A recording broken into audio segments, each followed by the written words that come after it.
Muy buenas, señores.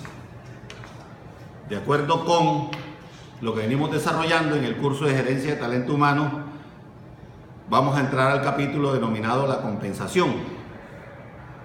Es decir, recordemos que en los contratos de trabajo se analizan tres elementos fundamentales. Uno, la prestación personal del servicio. Dos, la continuada subordinación o dependencia del trabajador hacia su patrono. Y tres, una remuneración o pago. Bueno, esa remuneración o pago es la que trata sobre la compensación. Pero ¿qué es compensación? Por pequeña definición elemental podemos decir que es todo aquello que las personas reciben de su trabajo. ¿Qué suelen recibir las personas por realizar un trabajo a su patrono? Bueno, suelen recibir un salario básico, ya sea un sueldo o jornal. Ahora vamos a ver las dos definiciones.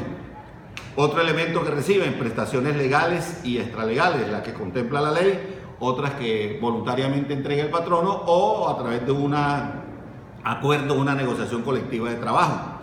Beneficios monetarios, llámense bonos o incentivos, y no monetarios, que son aquellos emocionales, aquellos que el patrono suele darle el reconocimiento al trabajador por un trabajo bien hecho. Desarrollo y carrera, es decir, cuando la empresa invierte en el trabajador en capacitación. Recordemos que toda la capacitación que recibe el trabajador, el día que se va, él se la lleva y la empresa no tiene cómo quitársela, no tiene cómo recuperarla. Carrera en el sentido de que la persona puede ascender, mejorar dentro de la organización, lo veíamos en el capítulo pasado, en donde a través de la capacitación se genera una carrera dentro de la empresa. Pero veamos algunos conceptos básicos relacionados con la compensación. Cuando hablamos de compensación nos estamos refiriendo al salario. ¿Y qué es el salario? ¿Cómo podríamos analizar eso? A mí personalmente me gusta traer el concepto de filosofía del salario basado en la teoría de las necesidades de Maslow, en la cual él establece que el hombre está sujeto constantemente a una serie de necesidades que van surgiendo y que al mismo tiempo se van apareciendo. Por tanto, se ve obligado a satisfacerlas.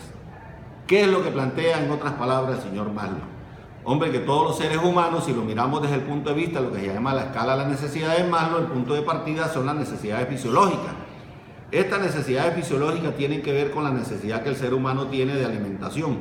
Comer para vivir, no vivir para comer. Otra necesidad que tiene es la vivienda. En la vivienda, ¿qué es lo que se plantea? El ser humano necesita un lugar en donde guarecerse, en donde tener un punto de espacio propio para él. Vestuario, el ser humano necesita cubrirse su cuerpo, no importa si, como dice la religión católica, en el caso de Adán y Eva, así sea como una hoja de parra. Sexo, no el que ustedes están imaginando, sino el sexo relacionado con la necesidad de la persona de relacionarse con otras personas, no importa si son de su mismo género. En esas condiciones, en la medida que el ser humano las va satisfaciendo, le surgen otras, surge la de comodidad y seguridad. Es decir, si en la alimentación antes comía arroz con platanito, ahora quiere comer carne. Si antes comía carne un día a la semana, ahora quiere comer carne todos los días. Hasta que llega un punto dentro de esa comodidad que la comida le sabe a feo, ya entonces coma la comida light, la comida especial. Vivienda. Si antes vivía en una carpa, pues ahora quiere vivir debajo de un puente o quiere vivir en una casa que ha hecho un lote de invasión o sucesivamente va mejorando sus condiciones de vivienda. Vestuario. Si al principio vivía usando ropa usada, pues ya a lo mejor querrá tener ropa nueva de los agáchate y así sucesivamente hasta que llegue a comprar ropa de marca. En sexo, el ser humano puede contemplar en un momento dado tener un novio o una novia, ya sea de su mismo sexo, no importa, pero el ser humano por naturaleza de pronto dice, no, yo quiero tener otra, entonces se compromete, tiene esposa, tiene novia, tiene querida, tiene amigos con derechos, etcétera, etcétera. Pero siempre miramos de que eso es muy bueno de parte del hombre, lo malo es que lo haga la mujer. Resulta que la mujer también tiene la misma necesidad y debemos respetarla. No es que vamos a imponer la sociedad machista en donde solo el hombre puede hacerlo. Seguridad. Plantea en un momento dado de que el ser humano quiere unas condiciones que le permitan vivir con una tranquilidad, que no le dé esa zozobra de estar cambiándose de lugar de residencia constantemente. Así va avanzando. Llega un momento dado en que el ser humano ya no solamente quiere gozar de esa comodidad y esa seguridad, sino quiere ser propietario, ya no quiere ser el arrendatario de un lugar, quiere tener su propio negocio, su propia casa, su propia vivienda, quiere tener su propia casa, Si antes tenía una bicicleta usada, ahora quiere una bicicleta nueva y quiere que sea propia, que no sea prestada. Una vez satisface esas necesidades, se dice que son las necesidades primarias, lo básico que el ser humano debe ir satisfaciendo en la medida que le van surgiendo. Pero una vez las desarrolla, vienen las necesidades de estima. La persona quiere ser reconocido, la persona quiere que en su curso, por decir algo, si un estudiante quiere ser el representante del curso, quiere ser el miembro de la acción comunal, quiere ser el miembro de la junta de los ediles. Entonces todos esos elementos que quiere de reconocimiento, que lo vean a él como una persona prestante porque puede ser representante de otros. Por último surgen las necesidades de autorrealización. Cuando el ser humano lo ha conseguido todo, entonces él lo buscan para que dé una recomendación, para que dé un concepto, dé una opinión. Es una persona que es influyente ante otros, entonces ahí él se siente realizado. Esas se llaman necesidades secundarias. Pero como todo en la vida, estas necesidades aparentemente van surgiendo de unas necesidades objetivas hasta llegar a la satisfacción de unas necesidades subjetivas que buscan, ante todo, satisfacer la necesidad del ser humano. Pero no todo va creciendo, así como en un momento dado suben, también pueden bajar. En la vida vamos a encontrar que el ser humano, una vez se le va bien, otra vez se le va regular, otra vez se le va mal, vuelve y se recupera, y esto hace de que constantemente la vida esté en un sub y baja. Eso es lo que plantea el amigo Maslow. ¿Y qué dice? ¿En qué me baso yo para decir esta teoría? ¿De qué me sirve? Que el ser humano, para satisfacer esas necesidades, necesita dinero, y el dinero lo puede conseguir a través de lo único que Dios le dio que puede utilizar, que es su fuerza de trabajo. Y por vender esa fuerza de trabajo, el ser humano recibe un pago. Ese pago es el salario. Ustedes en la clase me van a explicar de dónde viene ese nombre de por qué salario. Hablemos entonces más a fondo del concepto de compensación. Entonces vamos a encontrar que el sistema de retribución de las organizaciones tiene un importante impacto tanto en la capacidad de atracción de personas como en la de su retención. Cuando una empresa tiene buenos emolumentos, buenas compensaciones, buenos pagos salariales, todo el mundo quiere trabajar en esa empresa. De la misma manera, nadie se quiere salir. Lo contrario, cuando son malos los pagos, todo el mundo se quiere ir buscando otro sitio para ir a prestar su servicio. Una vez que los empleados están en el puesto de trabajo y se conoce su nivel de rendimiento, es cuando puede determinarse la retribución. Ese es un elemento complementario. Algunas personas se quejan de que es que yo hago lo mismo que el otro, y viene la pregunta, ¿será que sí hace lo mismo que el otro? Hay que conocerlo, hay que verlo en su puesto de trabajo. Ahí es donde se conoce el rendimiento de esa persona, que es lo que va en un momento dado a establecer si el pago es o no equitativo. Y se dice que la retribución del personal, o sea, los pagos, se efectúan en función de 4 elementos básicos. 1, el valor del trabajo en el mercado. 2, del valor del puesto de trabajo. 3, de sus contribuciones personales. Y 4, de su rendimiento. ¿Eso qué implica? En la compensación, se dice que si bien las recompensas basadas en el rendimiento pueden aumentar la motivación del empleado en el trabajo, existen otras compensaciones que se ofrecen simplemente por formar parte de la organización. Es decir, se paga porque hay que pagarlo. Sin embargo, surgen unos interrogantes. ¿Cuál es la forma de retribución más justa, que todo el mundo quede contento? ¿Cuál es la más efectiva para la organización? Es decir, ¿cuál es la que les favorece desde el punto de vista administrativo, desde el punto de vista emocional? Y surge otro interrogante. ¿De qué forma pueden evaluarse los puestos de trabajo con imparcialidad para determinar su valor, con el propósito de buscar la retribución más justa, que es la que sea más efectiva para la organización? Se dice que la respuesta a estas preguntas son las que dan el contenido al proceso de retribución, el cual incluye desde el diseño de sistemas de compensaciones, ya sean directas e indirectas, hasta la administración de los salarios. Bajo esas condiciones nos vamos a buscar la definición de salario, pero resulta que para poder definir salario, primero es necesario tener en cuenta 4 elementos fundamentales. ¿Cuáles son esos 4 elementos? 1, el valor del trabajo. 2, el valor del puesto del trabajo o cargo. 3, las contribuciones personales del trabajador. Y 4, el rendimiento o productividad del trabajador. Veamos la primera, que trata sobre el valor del trabajo en el mercado. ¿Qué es eso del valor del trabajo en el mercado? Se dice que también es denominado el valor absoluto del trabajo. Corrientemente se designa con el nombre del nivel del salario. ¿Y a qué corresponden estas condiciones?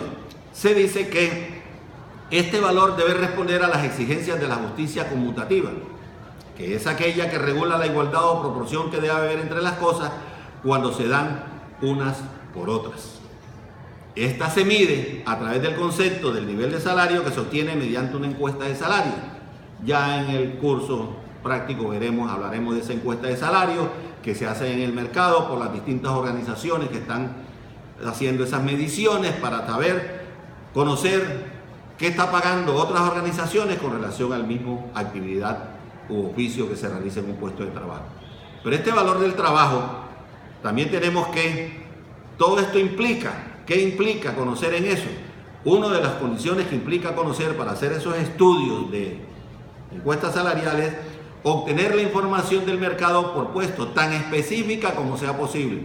Eso implica que debemos conocer nuestro perfil del cargo, comparar con los perfiles que genéricamente deben haber por los mismos cargos en el mercado, así tengan otro nombre. Se debe decidir el nivel de competitividad que se necesita a nivel de empresa, a nivel de área o a nivel de puesto.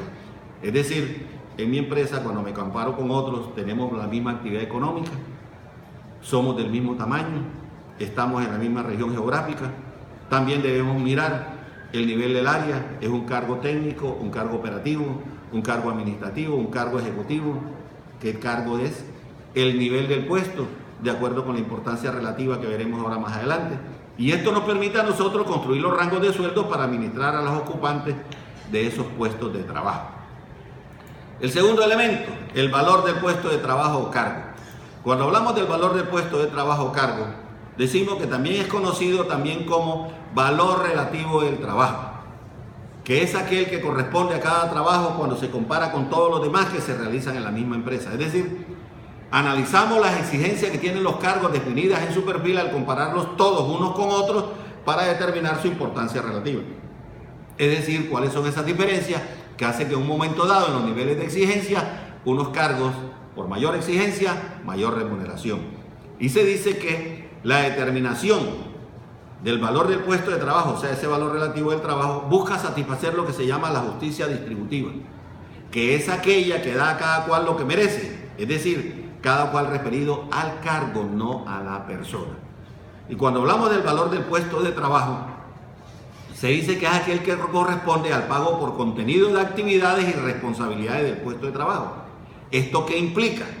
Esto implica que debemos, ante todo, medir el contenido y responsabilidad de los puestos. Requiere un método o forma de evaluación, de valoración. Para ello es necesario elaborar un diagnóstico de las prácticas de compensación de la empresa. Ello implica analizar la equidad interna, implica compararse con el mercado, es decir, con lo que otras empresas pagan para esos mismos cargos y decidir cuál es el nivel de competitividad de la compensación, es decir, hasta dónde yo voy a satisfacer la necesidad de mi trabajo con los pagos y de acuerdo con lo que existe en el mercado. Otro elemento implica construir los rangos de los sueldos o salarios para administrar a los ocupantes de los puestos de trabajo, es decir, mi escala salarial.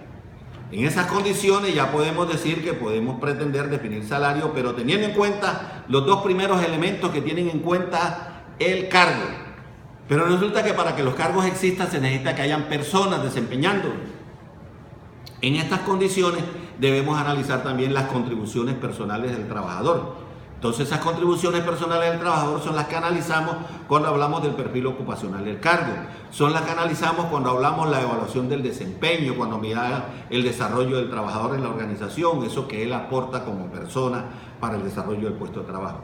El cuarto elemento es el rendimiento, es decir, el resultado medido en cantidad y calidad del trabajo realizado por el trabajador. En otras palabras, lo que se llama la productividad del trabajador en su puesto de trabajo. Esos cuatro elementos son los que hacen que se fijen los salarios en las empresas. Eso nos conlleva entonces a la definición de salario. Desde el punto de vista académico podemos decir que salario es la remuneración en dinero o en especie que recibe el trabajador como contraprestación directa y por razón exclusiva del esfuerzo que realiza y del resultado que con él obtiene. Sin embargo, cuando tratamos de mirar aquí en nuestro caso, en Colombia, nos vamos al Código Sustantivo del Trabajo y allí no encontramos una definición de salario. Encontramos en el artículo 127 lo que ellos denominan la ley en nuestro país, los elementos integrantes. Y dice la ley, constituye salario no solo la remuneración ordinaria fija o variable, sino todo lo que recibe el trabajador en dinero o en especie como contraprestación directa del servicio, sea cualquiera la forma o denominación que se adopte. como prima, sobresueldo, bonificaciones habituales, valor del trabajo suplementario o de las horas extras, valor del trabajo en días de descanso obligatorio, porcentaje sobre ventas, comisiones, es decir, todo lo que el trabajador reciba por prestar sus servicios a un patrón. La misma ley dice en su artículo 128 que hay unos pagos que no constituyen salario. ¿Cuáles son?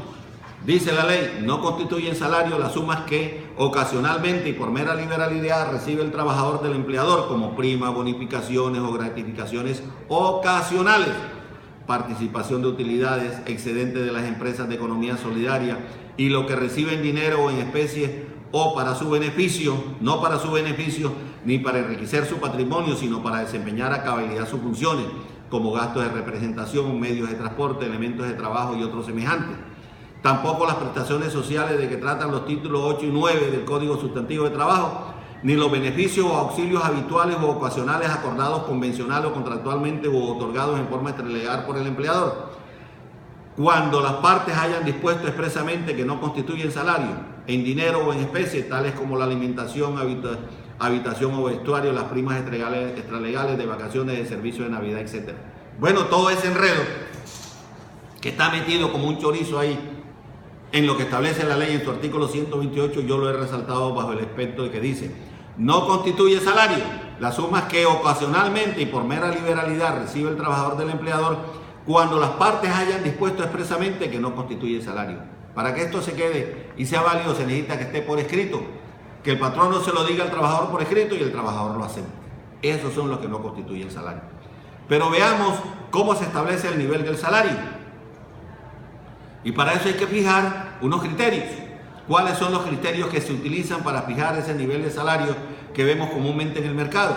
Uno de ellos se refiere al nivel que prevalece en la zona. Es decir, cuando hablamos de la palabra zona tenemos que mirar actividad económica, tamaño de la empresa, localización geográfica, regional, en dónde está. Una cosa son los salarios que se pagan en la costa norte de Colombia, otro lo que se paga en el centro del país, otro en el sur. Unos son los salarios que se pagan en el sector urbano, otros los que se pagan en el sector rural, pero todos ellos basados siempre en un mínimo que la ley establece. Otro elemento a tener en cuenta es el costo de vida. El costo de vida tiene que ver con lo que popularmente se conoce como costo de vida, es lo que llamamos el índice de precios al consumidor.